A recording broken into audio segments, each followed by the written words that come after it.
Jail से निकलने के बाद नरेश मीणा ने सभी नेताओं को लेकर बड़ा पर्दाफाश किया है। क्या किरोड़ी लाल मीणा ने नरेश मीणा का साथ दिया या फिर उनका दिल तोड़ दिया? सांसद मुरारी लाल मीणा, हरिश्चंद्र मीणा और लोकसभा स्पीकर ओम बिरला क्या सचमुच नरेश मीणा को जेल में रखना चाहते थे?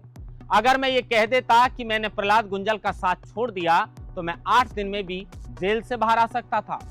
प्रमोद जैन भाया किस तरीके से नरेश मीणा की राजनीति खत्म करना चाहते थे? सीएम भजनलाल ने क्या नरेश मीणा का साथ दिया या फिर उनसे वादा खिलाफी की? एसडीएम अमित चौधरी से माफी कहें या फिर उस घटना को लेकर नरेश मीणा ने दुख जताया है, उस घटना को लेकर नरेश मीणा ने अफसोस जाहिर किया है और साथ में यह भी कहा है कि एसडीएम अमित चौधरी ने उनका साथ दिया है केस को ट्रांसफर करने को लेकर।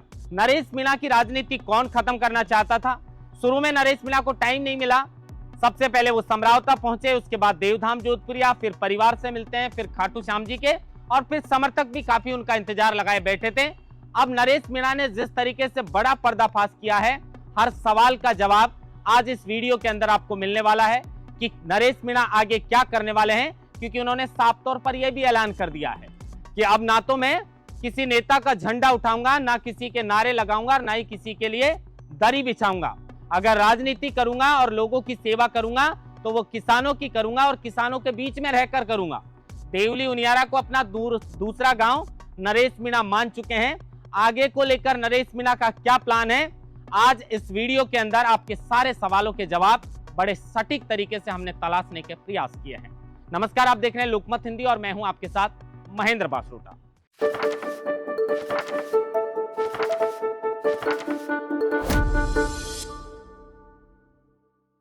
सबसे पहले नरेश मीणा ने किरोड़ी लाल मीणा को लेकर क्या कहा? जिस वक्त नरेश मीणा की गिरफ्तारी का वक्त था, देवली उनियारा के उपचुनाव के बाद जब नरेश मीणा को पुलिस गिरफ्तार करने आ रही थी, तो जब पत्रकार ने नरेश मीणा से सवाल पूछा तो नरेश मीणा ने कहा था कि अगर मुझे किसी पर भरोसा है तो वो डॉक्टर किरोड़ी लाल मीणा है। वो मुझे भी न्याय दिलाएंगे और समरावता को भी न्याय दिलाएंगे। लेकिन कितना उन्होंने मेरा साथ दिया है और कितना समरावता को न्याय दिलाया है, ईश्वर को साक्षी मान के किरोड़ी लाल मीणा खुद इन सारी चीजों का जवाब अपने आप में तलाशने की कोशिश करें। यानी कहीं ना कहीं इशारे में नरेश मीणा ये कहना चाहते हैं कि जिस पर सबसे ज्यादा भरोसा किया, जिसके नाम से उन्हें पहचान मिली छोटे किरोड़ी की, और वही बाबा ने दिल से उनका साथ नहीं दिया। नरेश मीणा 8 दिन में छूट जाते, ऐसा नरेश मीणा का कहना है। अगर वो गुजरात में जिस तरीके से हार्दिक पटेल ने समझौता कर लिया, विधायक भी वो बन गए, लेकिन आज उनको कोई नहीं पूछता है। अगर वो जेल के अंदर ये कह देते कि मैं प्रहलाद गुंजल का साथ छोड़ दूंगा, तो 8 दिन के अंदर नरेश मीणा जेल से बाहर आ सकते थे। लेकिन नरेश मीणा ने समझौता नहीं किया और इसी समझौता नहीं करने की वजह से 8 महीने लगे हैं जेल से बाहर आने में। उसके अलावा अब सवाल यह है कि नरेश मीणा को फंसाया जा रहा है। इसको लेकर आमतौर पर ऐसी खबरें चल रही थी जब नरेश मीणा जेल के अंदर बंद थे। इसको लेकर बड़ा खुलासा नरेश मीणा ने करा है और कहा है कि सांसद मुरारी लाल मीणा, सांसद हरिश्चंद्र मीणा और उसके अलावा लोकसभा स्पीकर ओम बिरला, ये 3 ऐसे नेता थे, 2 कांग्रेस के और 1 बीजेपी के, जिन्होंने मिलकर षड्यंत्र रचा और वो लगातार चाहते थे कि नरेश मीणा की राजनीति को खत्म कर दिया जाए, नरेश मीणा को जेल के अंदर रखा जाए। मुख्यमंत्री भजनलाल शर्मा को लेकर नरेश मीणा ने तारीफ की है, उनका धन्यवाद दिया है कि सीएम साहब ने अपना वादा निभाया है, कोशिश भी की है।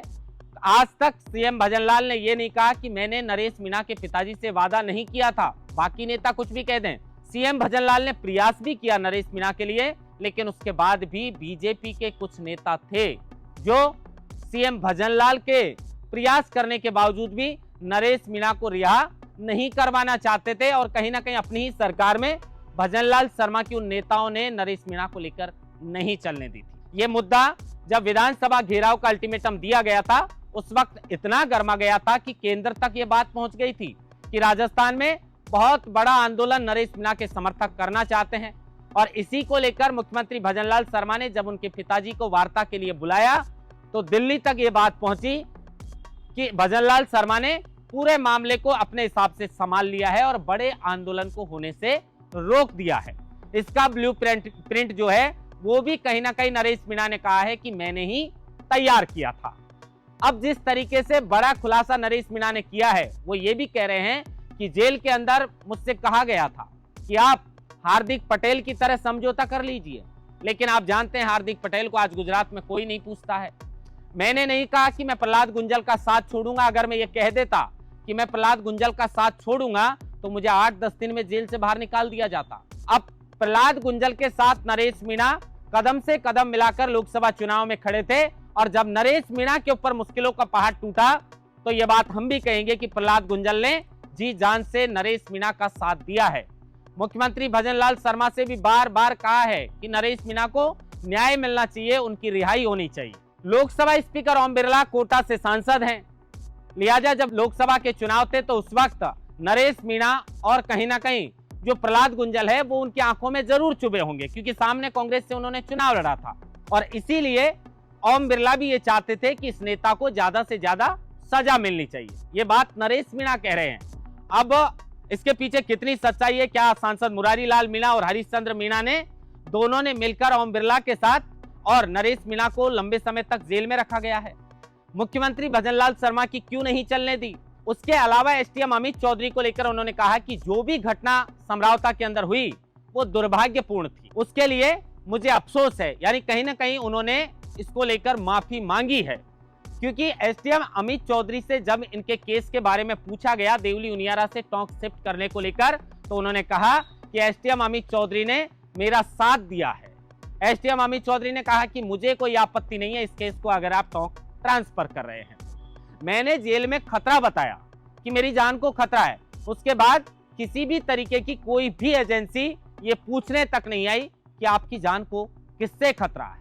अब आप सोच सकते हैं कि कितनी सुरक्षा है इस देश में। उसके अलावा छबड़ा के चुनाव को लेकर नरेश मीणा ने बड़ी बात कही है और कहा है कि मेरे ऊपर राजपासा लगी हुई थी, और उस वक्त जो प्रमोद जैन भाया हैं, प्रमोद जैन भाया मेरी राजनीति को खत्म करना चाहते थे, और राजपासा लगने के बाद ना तो साल भर तक कोई वकील साथ देते हैं, ना जमानत होती है, जेल के अंदर रहना पड़ता है। उसके बाद भी जब मैंने छबड़ा से चुनाव लड़ा उस वक्त मैंने वहां फॉर्म भी अप्लाई किया और चुनाव लड़ा, लेकिन मेरी गिरफ्तारी नहीं हुई, खुले में मैंने चुनाव लड़ा, क्योंकि प्रमोद जैन भाया चाहते थे कि 10-12 हजार वोट लाएगा और इसकी राजनीति यहीं पर खत्म हो जाएगी, और प्रताप सिंह जो है वो कहीं ना कहीं चुनाव जीत जाएंगे। जबकि प्रताप सिंह बीजेपी के नेता थे, प्रमोद जैन भाया कांग्रेस के नेता थे, और उसके बाद जब उनको छबड़ा से 44,000 के आसपास मत मिले तब इस बात का एहसास प्रमोद जैन भाया को हुआ कि कितनी ताकत है इस युवा नेता की। कुछ नेता हैं जो एसीओ में बैठ के राजनीति करते हैं, वहीं पर सौदा करते हैं।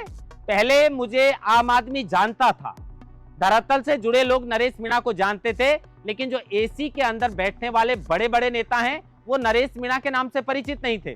जेल जाने के बाद ये बदलाव जरूर हुआ है कि उन नेताओं के बीच में नरेश मीणा का नाम गूंजने लगा, उनको पता चलने लगा कि धरातल पर संघर्ष करके राजनीति करने वाला नेता नरेश मीणा लगातार पॉपुलर होता जा रहा है। प्रमोद जैन भाया लगातार उनकी राजनीति को खत्म करना चाहते थे। उसके बाद उन पर तड़ीपार का मुकदमा भी चलाया गया, और जब देवली उनियारा से वो चुनाव लड़े उसको लेकर उन्होंने बड़ा खुलासा किया।